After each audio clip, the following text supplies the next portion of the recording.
Hello and welcome everyone.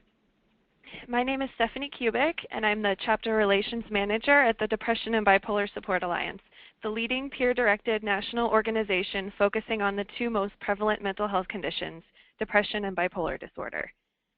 Thank you for joining DBSA and our esteemed presenters for today's webinar on understanding agitation. This symptom impacts a broad spectrum of individuals, but people living with mood disorders may be more disposed to experiencing agitation. Today's webinar will bring light to this little understood symptom by exploring what agitation looks like, its impact on individuals and their loved ones, and highlighting best practices in the treatment of agitation. Before we begin, I'd like to orient everyone on the flow for today's webinar and share some logistics. Today's webinar is broken into 3 parts. Dr. Zeller's presentation on the signs of agitation and special considerations for managing and preventing an agitation crisis, Tom Lane's presentation on his personal experience with agitation and living in wellness, and a 10 to 15-minute open Q&A. All audience members will be on mute for the duration of the webinar. We will be accepting written questions throughout the webinar and providing answers after Tom's presentation. To submit your question, type it into the questions box on your screen and hit enter on your keyboard or mouse click on the submit button. Now it is my great pleasure to introduce our 2 esteemed presenters, Dr. Scott Zeller and Tom Lane. Presenting later will be Tom Lane, a member of DBSA's Board of Directors and Senior Director of the Consumer and Recovery Services for Magellan's Public Sector Division. Tom was a charter member and the first board president of the Florida Peer Network and founder and first executive director of the Albuquerque Drop-In Center. Prior to joining Magellan, he worked as vice president of recovery supports and forensic services for New Horizons of the Treasure Coast, a community mental health center in Florida. He has 16 years experience developing and implementing peer-operated programs, services, and supports in the community and within publicly funded provider settings, including inpatient and state hospital settings. Prior to joining the board, he coordinated development of peer specialist e-courses as part of contractual arrangement between DBSA and Magellan at the national level. Now I'm honored to introduce our first presenter, Scott Zeller. Dr. Zeller is Chief of Psychiatric Emergency Services for the Alameda Health System in Oakland, California. It's one of the busiest emergency psychiatry programs in the USA. In his 28 years in emergency psychiatry, Dr. Zeller has treated over 80,000 patients in crisis. Dr. Zeller is past president of the American Association for Emergency Psychiatry. He is the author of numerous scholarly articles and book chapters, lectures internationally as a keynote speaker, and was co-editor of Emergency Psychiatry, Principles and Practice, which was considered to be the first comprehensive hardbound textbook of emergency psychiatry. Dr. Zeller founded and directed Project Beta, a multi-center effort which published international best practice guidelines for the evaluation and treatment of agitation in 2012. Dr. Zeller was named Alameda County, California's Outstanding Physician of the Year in 2009, won the San Francisco Business Times Heroes of Healthcare Award in 2012, and was the 2013 recipient of the California Hospital Association's Person of the Year honor. Dr. Zeller was recently named the 2015 United States National Doctor of the Year by the National Council for Behavioral Health. I now give you Dr. Scott Zeller. Well, thank you, and appreciate the very kind introduction, and welcome everybody. We've got a pretty tight schedule, so I'll get right to it. We're speaking about agitation today, and hopefully when I press the button here, the slide will progress. And not so far. Hang on. Stephanie, I don't seem to be getting a response here. Let me see.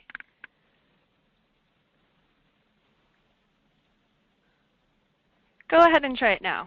Okay.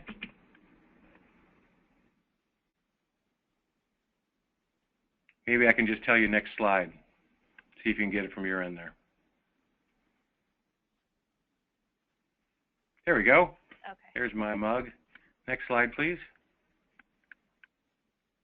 Okay, agitation. So agitation is not a disease in and of itself. It's actually what we might call a disease state or just one kind of overall cluster of symptoms. It's not really designated to any specific psychiatric illness or even any kind of medical illness. There's a lot of different medical conditions that can cause agitation, as well as illnesses such as was described by Stephanie, bipolar disorder, and we also can see it sometimes in schizophrenia, substance abuse disorders, people who have medical conditions like thyroid disease and any kind of brain trauma, seizure disorders can all have episodes of agitation. It's broadly defined, as you can imagine, something that's got multiple different ways of looking at it. The definition I like best is from a Dr. Les Citrome, who came up with a concept that is just excessive verbal and or motor behavior, meaning that somebody's talking in an excessive way, their motor behavior is kind of excessive. And often that's in the eye of the beholder, of course, but we can consider kind of like a range, a broad spectrum, where at one lower end it might be restlessness, where somebody's unable to sit still, maybe getting very frustrated, starting to get loud, maybe starting to get angry. We could see unpredictable behavior, which might be start out with hand wringing and pacing, and then might be even leading up to kind of pushing around furniture, or maybe starting to pound against the wall, or even maybe get clenched fists and starting to look like you're threatening. The bad end, the one that we always hope that we can avoid getting to, is where somebody might get very, very agitated and then combative or aggressive or harmful to people or to themselves or to property. And we'd like to, and if at all, help folks to avoid ever getting to that stage. What we also know, though, is even when people might be in their worst stage of agitation, is that we can work together with them with understanding and compassion to help them calm down enough that maybe we can work together and get things resolved without resorting to coercive treatment, which is something we really want to avoid at all costs if we ever can. So people with the mood disorders that Stephanie described before may be more disposed to experiencing agitation, and it's quite common. There's one estimate from about 10 years ago that says close to 2 million people seen in ERs in the USA each year might be agitated, but I've heard some recent numbers that say that might even be triple that. It may even be looking at 7 or 8 million people that are actually having agitation episodes each year. And it really is an emergency, so it's something that when somebody is getting agitated, we definitely want to intervene as quickly as possible and help people out, especially before things get worse and there may be a bad outcome. So next slide, please.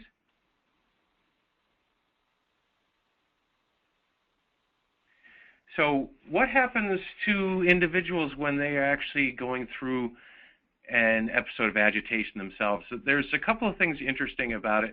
One is that outside observers might think that when someone's agitated, they might not be thinking very clearly or very coherent. And actually, we find that's not the case, that although people can be very loud and angry and restless and with a lot of activity, usually not confused or incoherent, and they often really remember things that happen very, very clearly. So I've heard some professionals say, well, what's the big deal about putting somebody into restraints? They're not going to remember any of this anyway. And it's no, it's quite the opposite. Actually, really usually remember things painstakingly clearly. When people have been involved in the more traditional and unfortunate methods of agitation treatment in the past, they have not been very happy with the way that staff behaved and intervened. So you can see from this slide, from a nice study by Michael Allen done in 2003, that in a survey that he did, patients who had been through a psychiatric emergency really didn't feel like staff had treated them with respect, had been good at listening, had spent time with them, had really tried to address their problems or understood the different things that affected their backgrounds or their opinions. Next slide, please.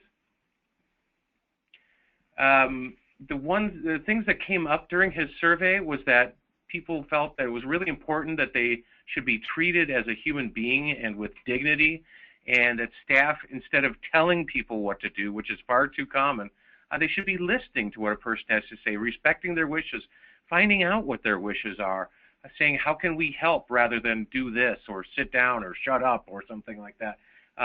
Instead, what do you need? What do you want? How can we help you? Doing things in a soothing way rather than in command way. And being positive and telling people, you know, this is a safe place. We're here to help, not to hurt. Things will get better. Next slide, please. So when people actually got to the point of being put into restraints, their memories were really, really unfortunate. They found that often that people didn't try any other intervention other than just taking them straight to restraints, that once they were in restraints, they were kept in there far too long, and that anything that they asked for help when they were involved with a restraint episode usually was ignored by the staff. It was made easier when somebody actually, if they did end up in restraints, explained why the person had to go into restraints and offering alternatives. And things that made it worse was all the different things you can imagine what it would be like while you're in restraints, where you may be cold or feeling unpleasant. You're not allowed to take care of personal issues. You're afraid that you might throw up or choke or something like that. You're frightened because sometimes they turn off the light in the room. Staff are very cold and everything. There's one other thing in here that I find is very, very interesting, and something we've tried to make inroads on in recent years. And that was, if somebody's in a medical unit or an ER or a psychiatric unit and another person is put into restraints, I think the average staff people have not recognized how impactful that is on other people in the room, who by and large report that they're terrified to see somebody else going into restraints and are really concerned that's going to happen to them as well, and makes their own situation that much worse. Like, oh my gosh, is that going to happen to me? Or I'm really, really frightened now. This doesn't look like a safe or healing place. This looks like a dangerous place. So that's something we'd really want to work with people, not only to avoid restraints at all possible, but if there's ever one of those occasions where restraints is unavoidable, make sure everyone in the room is debriefed afterwards and made sure that they know it's a safe place and it's not going to happen to them. Next slide, please.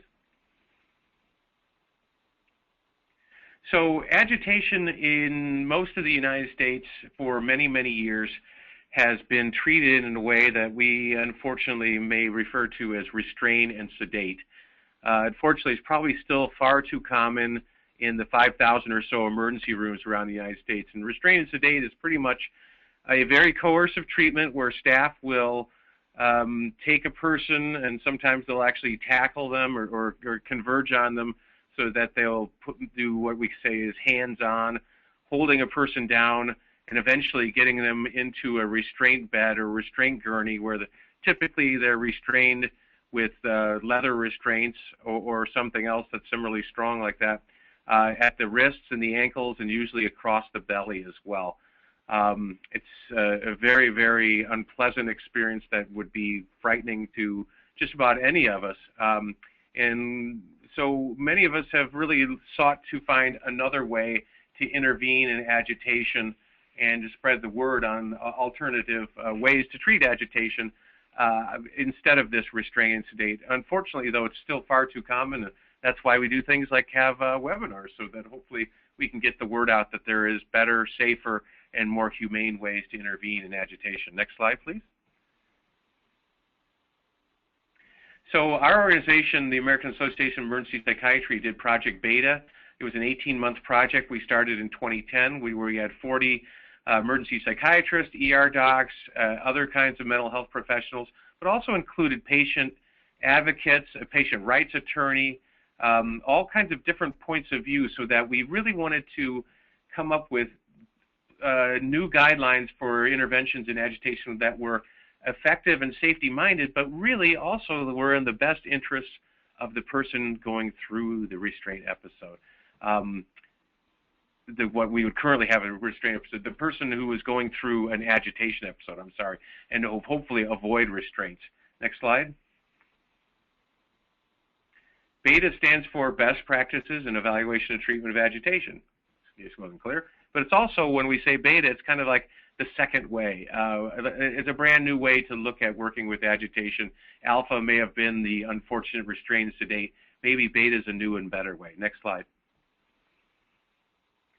So we published the articles in February of 2012, and has had just an amazing response. The article on how to do verbal de-escalation has been downloaded over 40,000 times. It was a 6-article special section in the Western Journal of Emergency Medicine, February 2012. It was published in a journal that's called Open Access, which means that all of the articles are free to download and share. And we wanted it to be that way so that it wasn't that we had a journal article where people had to pay money to get access, or it was illegal to copy it. We wanted everyone possible to get these into their hands. And indeed, they've been disseminated around the world, and many hospitals worldwide have adopted them with great results. We'll get into the description of that a little bit more. But it's been really gratifying to hear from exotic places like Malaysia and even Iran, where they're using the beta guidelines, in South America, Europe, throughout Asia. It's just been a phenomenal thing. If you want to look for the beta articles, the easiest way, rather than trying to give you a direct link, you can either look for the Western Journal of Emergency Medicine, or another real easy way is just to Google capital BETA, beta, and then space, and then a word agitation, and they should come up as the very first thing in your Google search. Next slide, please.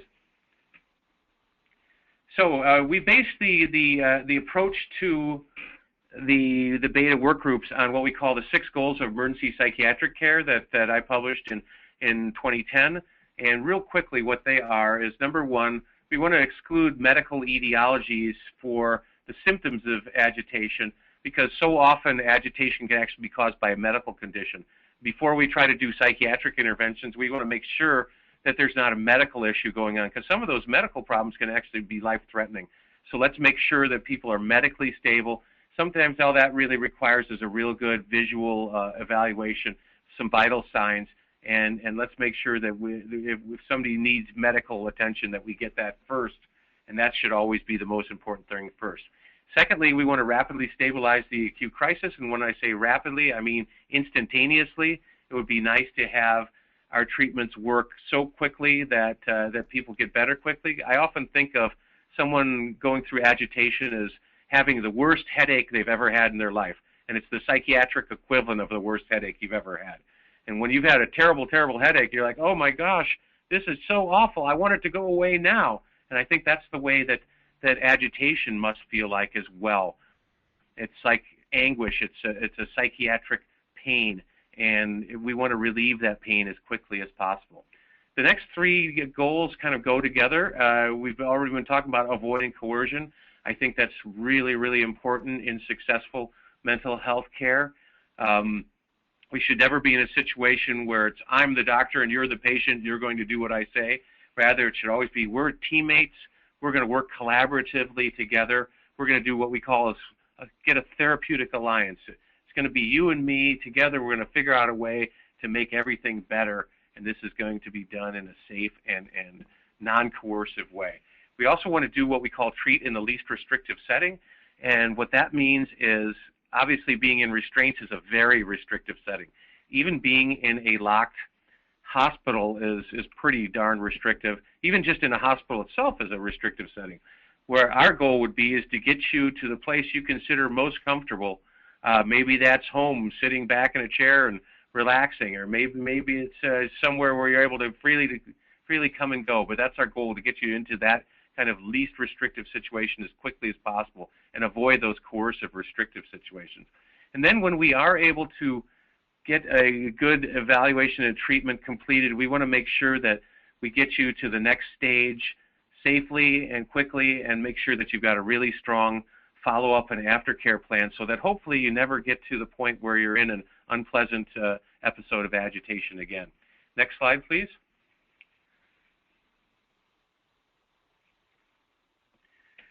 So using those goals, we started to come up with the different ways of the beta guideline approaches. And the first thing that, like along the lines of what I was just saying with that horrible headache, is recognizing agitation as an acute behavioral emergency. And the preferred intervention is what we call de-escalation. It's a calming way of just speaking and asking and intervening in a very humane, sympathetic way. Medication sometimes is important if it's something that can help relieve the symptoms. It's not always where we would go. In fact, our goal would be to help people calm down without using medication. But sometimes medication is part of the de-escalation process. But as we said, we want to make sure somebody's medically stable first. But even in our evaluation for medical things, we should be using de-escalation all the time. It should be the first thing that we do. We can do de-escalation while we're doing other parts of our evaluation and treatment. Next slide, please. Next slide. So our main goal when we're doing de-escalation is to help someone regain control. If you talk to people who've been through agitation episodes, they often feel like they had lost control. That's an expression I hear all the time. Felt like I just couldn't keep from doing things. So what we want to do when we're helping people to calm down is to regain control and feel like they're in control of their surroundings. So doing that de-escalation, help people regain control, is the best way to avoid all those coercive treatments like seclusion or restraint. Next slide, please.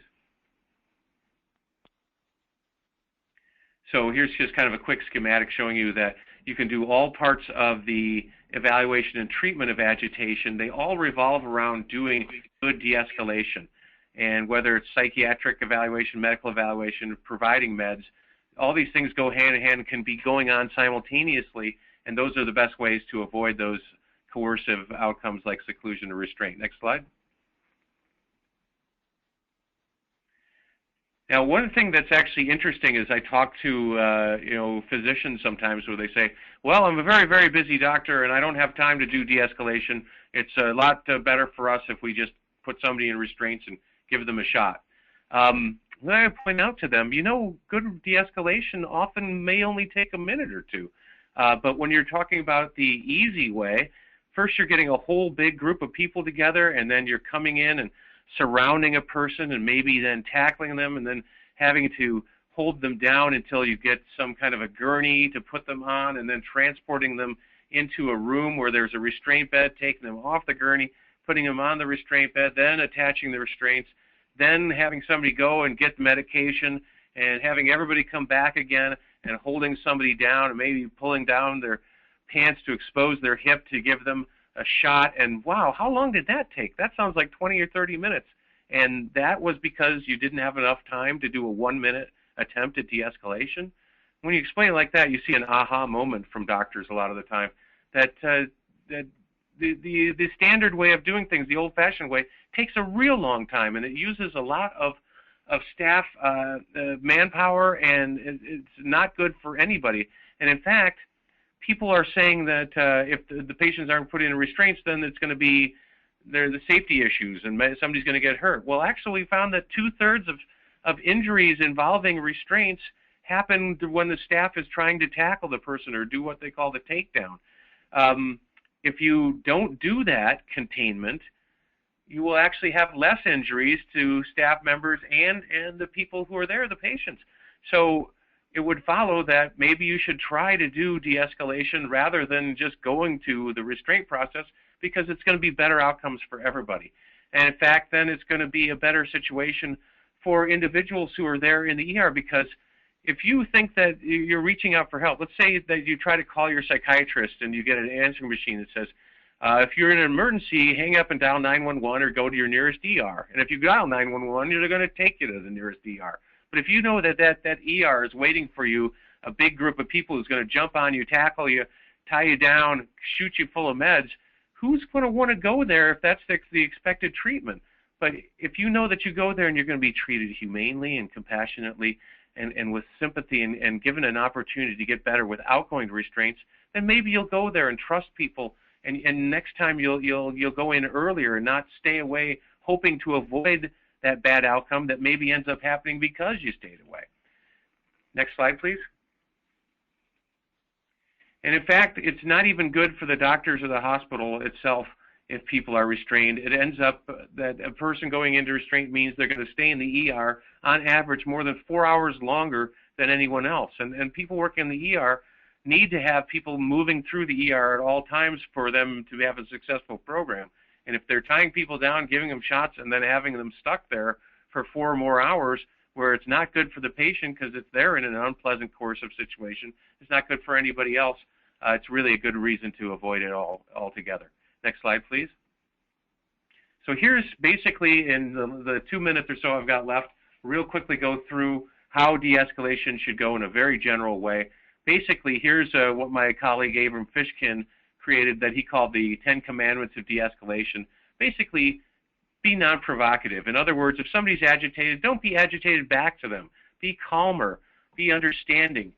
Have your hands at your side. Don't look like you're having weapons or that you're waiting for a fight. Instead, be welcoming. Be open. Say, hi, how can I help? It looks like you're having a tough time. This is a safe place. We're here to help, not to hurt. Tell me what you need. Are you hungry? Are you thirsty? Would you like a place to sit around that's a little away from all this? What can we do? Talk to me. And it's all about listening and respecting a person's wants and feelings. Also, making sure that you don't crowd people.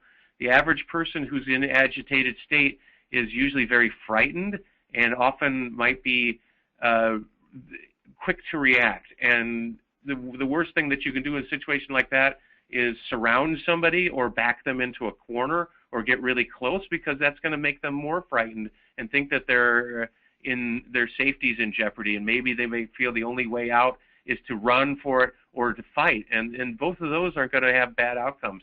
So instead, have personal space. Make sure that you're using you're listening as much as you can. Try to find out what somebody wants. Make sure that you're understood. Have only one person doing the talking, and do it in such a way that that you're just having a conversation that's helping people to feel safe, feel understood, listening rather than telling. And then hopefully you're not going to get to the point where you ever have to go into restraints, because if you do everything of de-escalation properly, you're going to be able to avoid having that unpleasant show of force, which is really the only in for very bad outcomes. Next slide, please. So remembering that seclusion restraint can be traumatizing to an individual. It's just such a horrible thing to have them go through, but it's really traumatizing to the staff as well.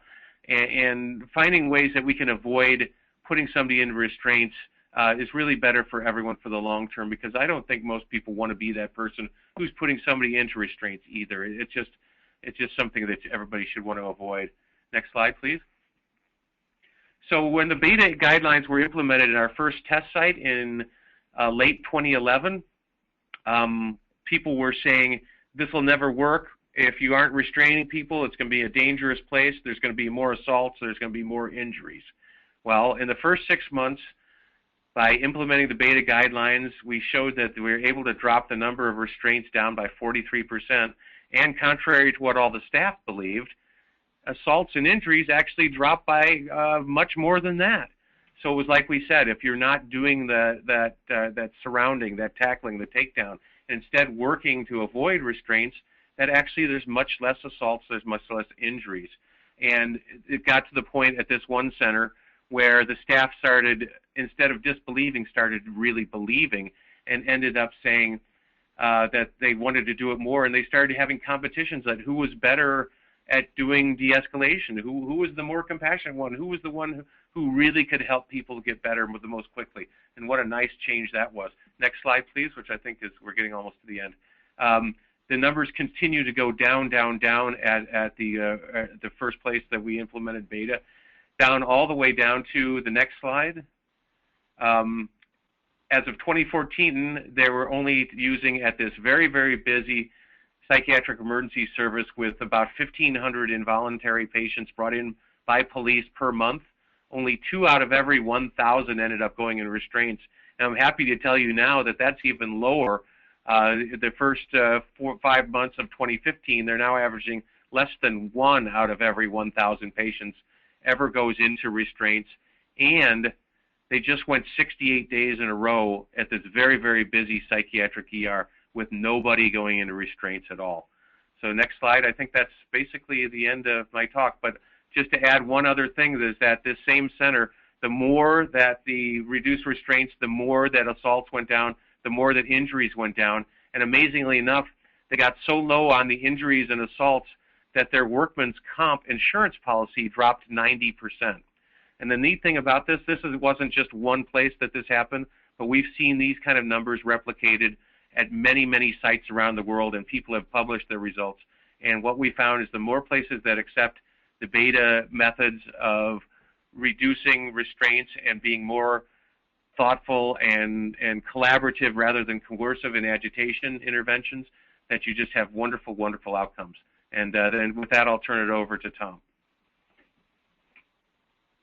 Thank you, Dr. Zeller. Now we're going to have Tom Lane share his personal perspective. Tom, you should have control of the keyboard and mouse. Yes, thank you. And I want to start by acknowledging and thanking Dr. Zeller for his leadership and forward-thinking approaches to advancing the whole practices of moving away from coercive interventions to more humane approaches like de-escalation and giving people space. As a person who's experienced restraint seclusion myself, I can vouch for the fact that it is not any fun. It certainly doesn't do any good with developing a good relationship with your providers, and it's just all around better to avoid it if possible. Let's see. I'm trying to advance the slide here.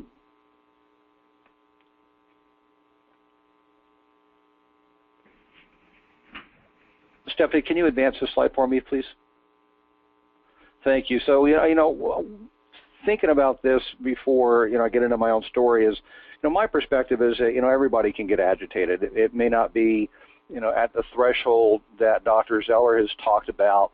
I know of, almost everybody has had some type of reaction to being stuck in traffic or being late for an appointment or any number of things that might, trigger feeling agitated based on how you're feeling. It can be a side effect. If you look at some of the medications that are advertised on television these days, and they start very quickly talking about the side effects, oftentimes it can talk about changes in mood and irritability. So it can actually be a side effect. It could be a symptom. Most importantly, and I'll be talking about this a little bit more as I go through the slides, is it has a profound effect on the people around you. Next slide.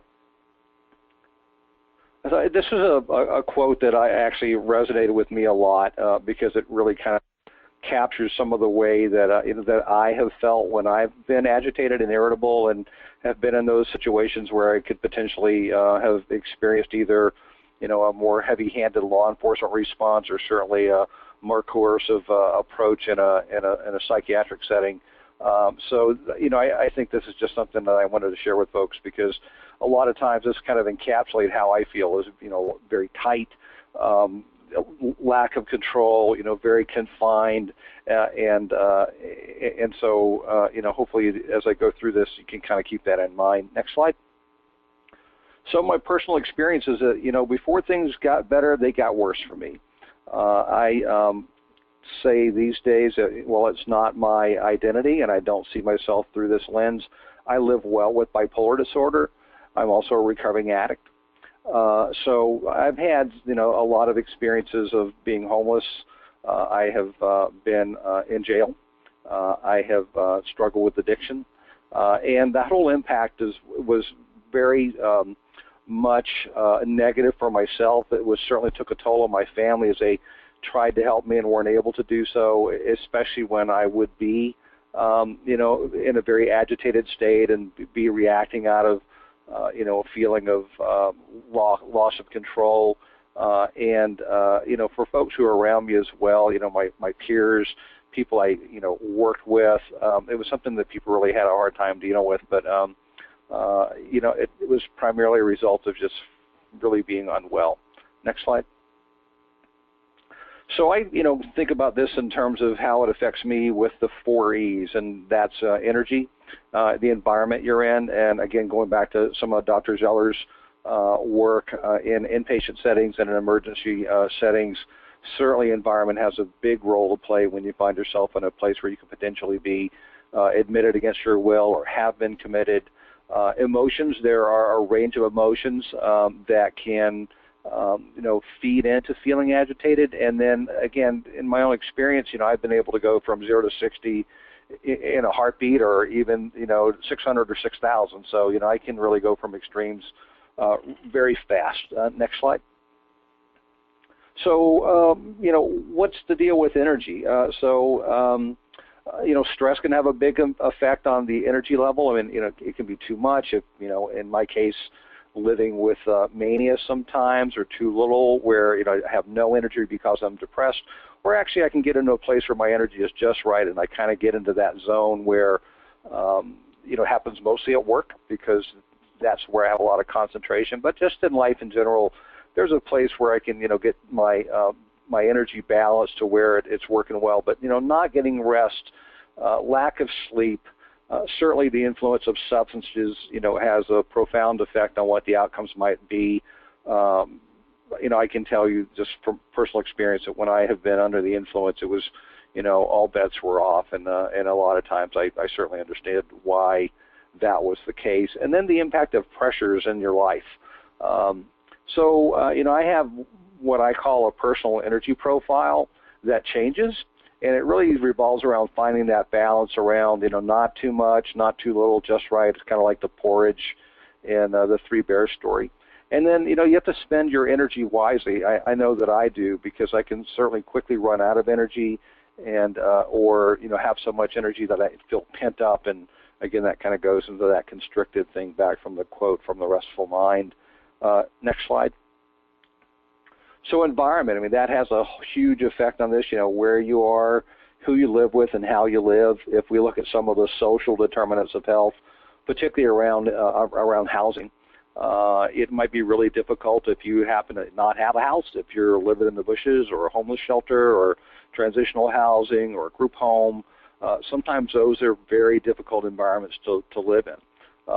Also, short-term effects of being in a situation where you're around a lot of people and need to get out of there, and that can agitate you, or if you're really exposed to some long-term environmental stressors like being homeless or not having a lot of choice about where you live. A lot of aspects of, do you have control over your environment? A lot of times that's certainly not the case if you're in an inpatient setting and you're there against your will. How do others influence you? I can take this back to my sharing around my struggle with addiction. And if you're living, in a house with a bunch of other addicts, it's really hard to not use. And then the impact of loneliness and isolation, even if you're around other people. So environment has a huge impact on it. And, my strategy to deal with that is to, learn how to change and learn how to adapt and to make plans to, have some control over my environment to the greatest extent possible. Next slide.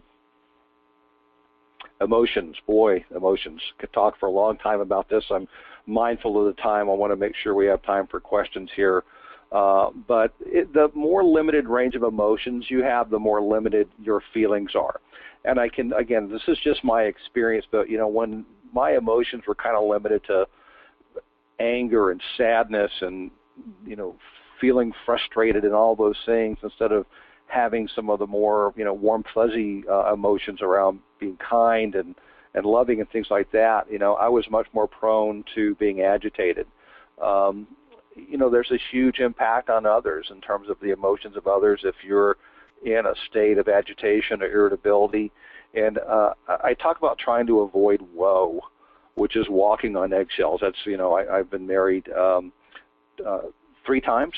This time I married a marriage and family therapist, and I've been successfully married for 16 years now, so pretty pleased about that. But oftentimes in our early parts of our relationships, when I was still learning what it took for me to be well, she would often describe that she felt like she was walking on eggshells around me, and probably a lot of us have heard that expression before.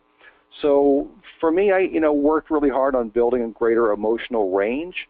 It's almost like that kind of subtle differentiation I made when I talked about a range of emotion with the E in parentheses. If you think about range of motion after some type of an injury or something like that, it's limited, but the more you can exercise and work on developing those greater range of emotions, the better you're able to tap into something and really drill down into what you're feeling. And in fact, if you start thinking about, well, am I really agitated, or am I afraid, or am I, just tired? So there's a lot of different things that affect, how we feel that can lead to agitation. Next slide. Extremes. As I said, I live well with bipolar disorder, so I have experienced, highs and lows and kind of everything in between. A lot of times for myself, I was living on the edge. It used to be one of my favorite songs by Aerosmith was Living on the Edge. I would play it incessantly. So I don't know if that had a really good, healthy effect on me either.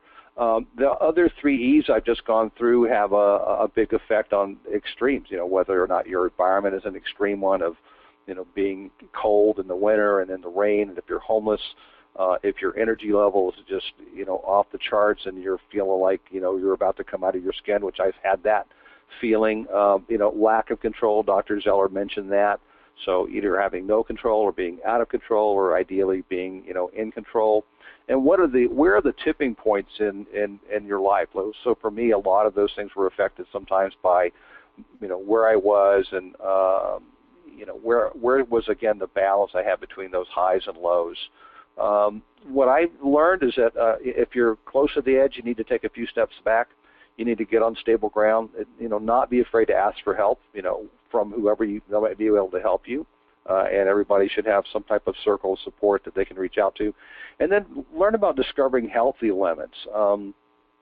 That's so important because the de-escalation that Dr. Zeller talked about a lot of times is informed by a discussion with a person who is feeling agitated, or, when someone's first admitted, there might be de-escalation preferences that are looked at.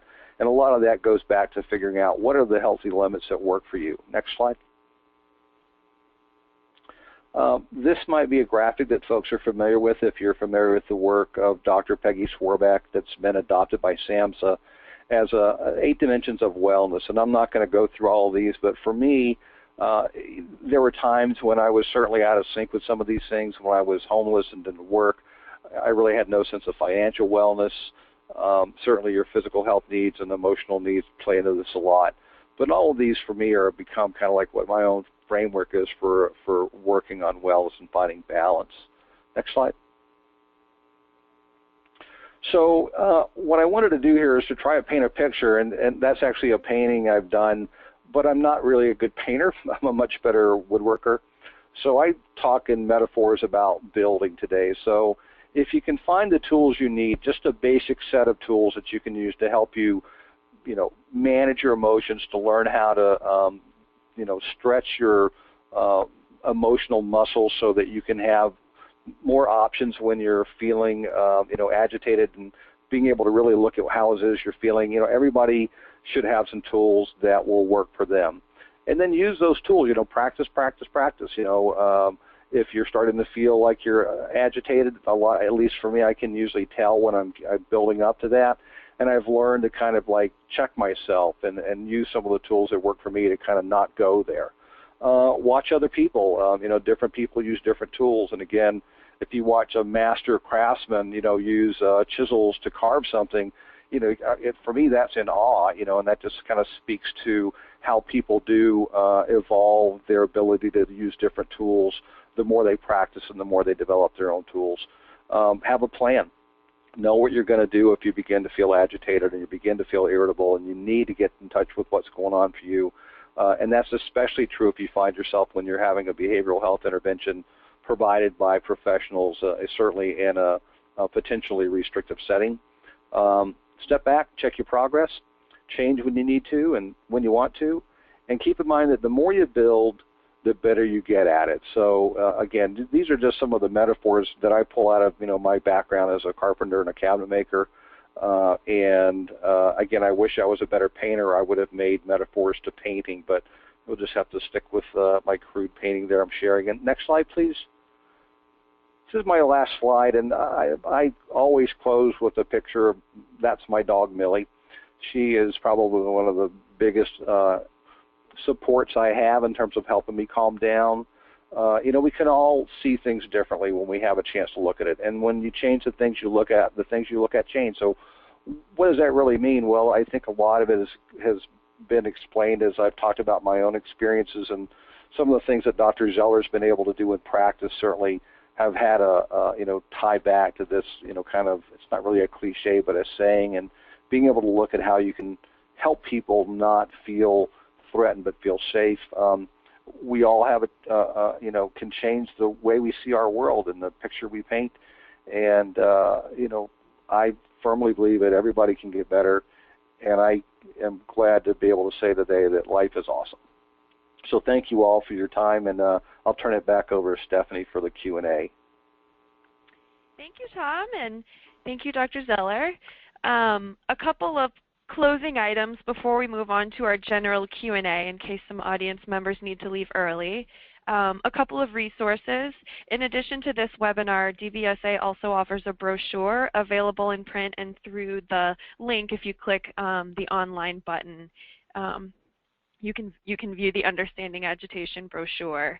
We'll also be releasing videos on agitation as well as a training video mock de-escalation on our YouTube video channel in the next few weeks. So both Tom and Dr. Zeller are featured in that video series, and we're very excited about releasing those soon, so keep your eye out for that. A recorded version of today's Understanding Agitation webinar will be available for online viewing on DBSA's website at the dbsalliance.org/webinars. That will be up approximately 1 week after today. In addition, the PowerPoint presentation will also be available for download. And it would be great if you could please provide some feedback to us today about the webinar. A link to the post-webinar survey will be emailed to you shortly. And finally, we just wanted to say thank you. DBSA is so grateful to Dr. Zeller and Tom Lane for their time and expertise provided. We'd also like to thank Teva for their generous support for the production of this webinar. And we would like to thank you, our peers and partners, for joining us. We hope you found the webinar informative and helpful, and we hope you'll provide us feedback about the webinar via the survey link that will be emailed to you following today's webinar.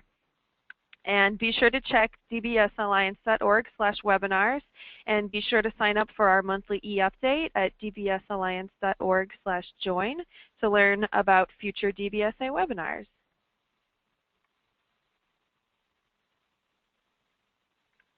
And now we'll spend the next 10 minutes answering some general questions submitted by our audience today.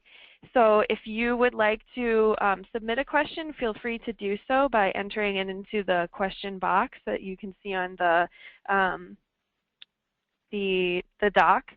And the first question that we had was about whether and how this approach to de-escalation and collaborative treatment is taught in medical school and psychiatric residency programs. That's an excellent question, and I think that historically there probably was not enough training in this. One of the things we've been trying to do since the beta guidelines were published is to disseminate it to as many hospitals and educational institutions as possible, and we've just gotten some good news in recent weeks that there's going to be much more opportunity for those the guidelines to get out there. But I think it has been a shortcoming of training in the past that too much was focused on how to medicate and not on how to intervene in other fashions. So we're working very hard to make sure that everybody knows there are better ways, and that's one of our biggest goals these days.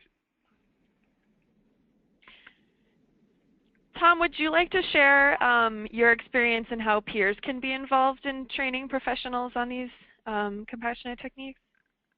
Sure, and again, another excellent question, and I think back to the efforts in a state hospital I worked at in Florida, where we had a large pool of peers, and actually there was a particular living space where the incidents of restraint seclusion were extremely high. The incidents of patient-on-patient assaults and patient-on-staff assaults were very high. So we suggested putting a peer in part-time in the evenings, and after about 2 weeks, this lady who had actually been at the state hospital herself many years prior was able to just engage and interact with the folks who lived in this particular unit. And within those 2 weeks, they saw a huge reduction in the need for using coercive practices like restraint seclusion. The assault statistics went down significantly, and that was from one person working 20 hours a week.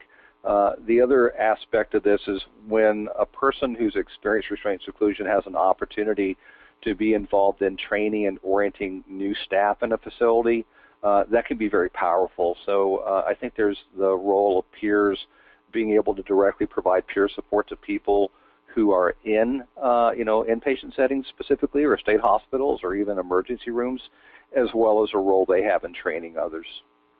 You know, that's a really excellent point about the peers, and I'm really glad you told about your experience with that, because it's we're hearing that many sites around the country right now. I wanted to add one other thing that we like to do when we're training new doctors at our psychiatric hospital is, as part of their orientation day, we put them into restraints and leave them alone for 10 minutes. And when we come back, it's amazing how some of them were like, that was terrible. I hated that experience. I don't ever do that to me again. And then we say, yeah, and you don't want to do that to anybody else, do you? No, no, no. I'm going to do everything I can to avoid that. That's just not something I want to do. So even experiencing it firsthand can sometimes be enough of a training experience for people to actually see it through their own eyes, and that makes all kinds of difference. Thank you. We also had a couple questions and interest in what loved ones can do to help. We got one question about what medications or other tactics can be used at home to help avoid trips to the emergency room. Tom, do you want to talk about the family, and then I could talk about the meds?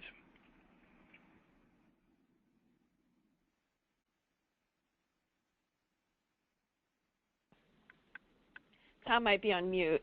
Oh, I'm sorry. Yes, I was on mute. So I was about to say that I'm not really qualified to talk about the meds, but I will admit that, medication is one of the tools that I sometimes use. I've been really fortunate to, have a great family who has been patient with me and understands and has helped me understand what it feels like when I'm agitated, when I say things I really shouldn't say and that I don't mean and regret saying. And they've helped me kind of learn about, taking care of myself. And I mentioned that personal energy profile. My wife is actually one of the people who helped me kind of hone into, like, you seem like you're really, kind of a little, wired today. Is there something you can do as an outlet? And I have different things I can do, whether it's exercise or whatever.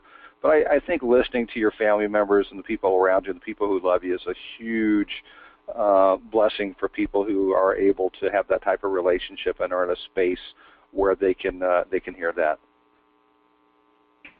In regard to the meds, it's very difficult to give a general suggestion in that regard, in that everybody has, everybody's an individual and a different person, and what medications work for one person might be really bad for another person. So there's not so much that I would make a recommendation in general.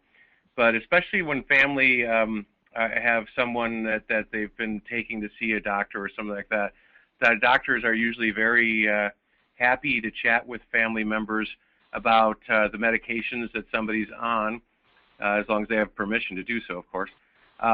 And they may, a good question might be, hey, if things seem to be going downward and we can't get a hold of you right away, is there something maybe we might be able to give an additional dose of that might be able to be helpful at that time? I think that's a very reasonable question to ask to your provider to see if they might suggest something. If there's nothing else, otherwise I would not give any extra doses of medicines, because you don't know, some of those medicines might be toxic if you'd give an excessive dose to, so I would stay away from that. One thing that most people have around the house that you might consider giving if you have no other alternatives and really just hoping to help relax someone would be just Benadryl. Just one pill of Benadryl, which is usually 25 milligrams. Most people have that on their shelf at home for when they're having a allergy or used as a mild over-the-counter sleeping medication. One of those pills can often just help people to to get a little bit more relaxed, and that would be something that I think would be okay to try as a one-time thing if you have really nothing else and no alternatives, can't get a hold of anybody. But usually de-escalation and support and getting somebody into a low stimulus environment, maybe turning the lights down a bit. Soothing music can be very good. Turning off a noisy TV or trying to get somebody in a lower stimulus situation, comfortable place where they can lie back or relax, may be able to do just as well as any medication in those situations. Thank you. We had another question about what about children getting agitated, throwing tantrums, fighting, and bullying? Are there any recommendations around that?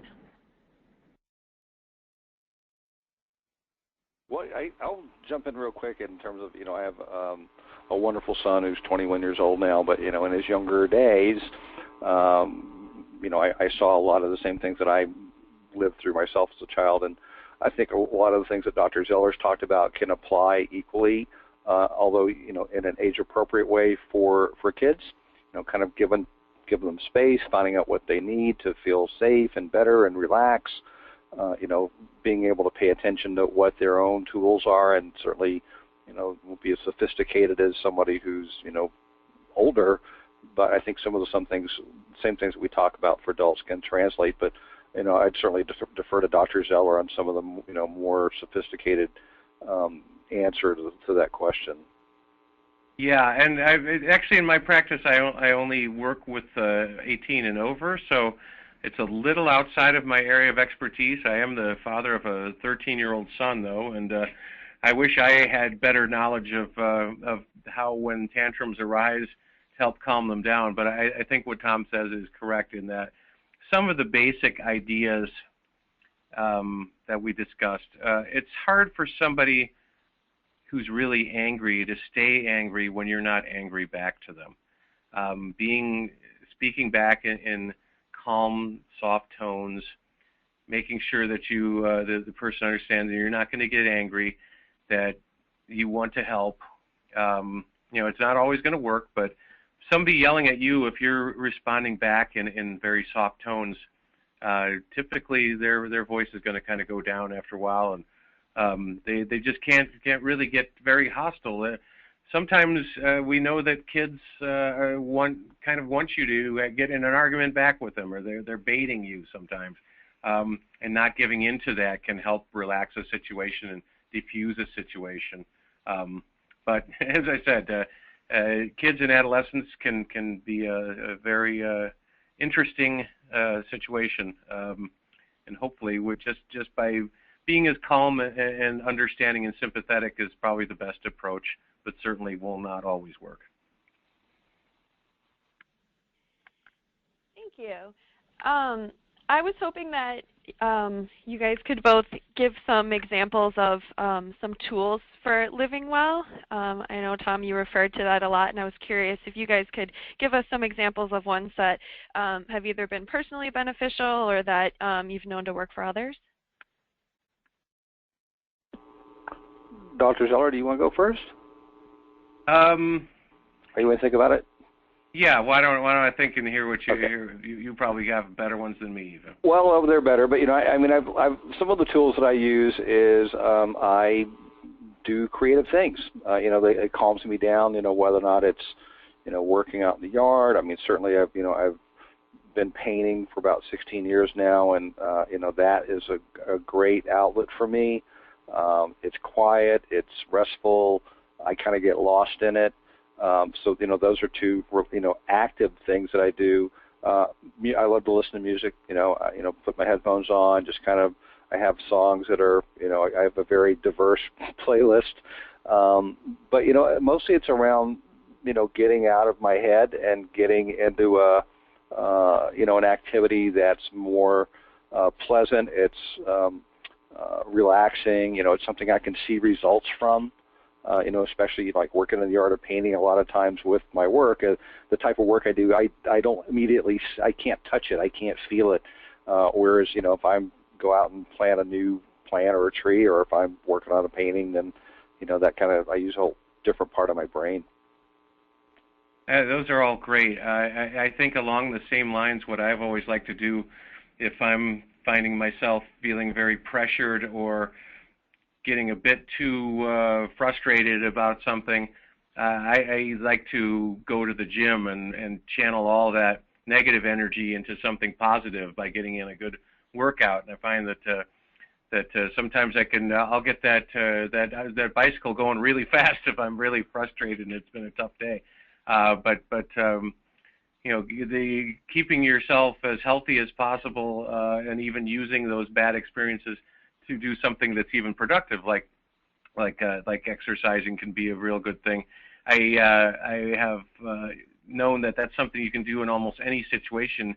If you find yourself in a difficult, frustrated situation where you feel like you might erupt or you're going to start becoming a little agitated yourself, that you don't have to go to the gym if you don't have access to that. Usually wherever you are, you might be able to take a walk, get out in fresh air, just do something, as Tom was just saying, to kind of channel that in a different direction and divert your mind away from things and getting some of that energy out rather than in a hostile way, in a positive way, whether it's even just taking a nice stroll around the neighborhood or finding something that's going to get your mind off things and using that negative energy, getting it out of your system in a positive way. And I just have to add, because Millie would not forgive me, but just spending some time pet my dog does amazing things for me in terms of, it's just an amazing interaction. So I'd say Millie is a great tool for me. There's been a lot of places where when I've worked, when I was in medical school, I worked in summers in a nursing home, and just some of the patients who were having most difficult time always did really well on pet day, where they just local animal shelter brought in some animals and everybody got one on their lap to pet, and it just made it so it was so relaxing for everybody. So I certainly think that the petting your dog one is a great idea. Wonderful. Thank you so much. So again, I just wanted to say many thanks to our presenters, Dr. Scott Zeller and Tom Lane, to our webinar sponsor, Teva, and to you, our audience, for your support and participation in DBSA's Understanding Agitation webinar. A final reminder, for information about this or future DBSA webinars, visit dbsalliance.org/webinars. Thank you. Good night.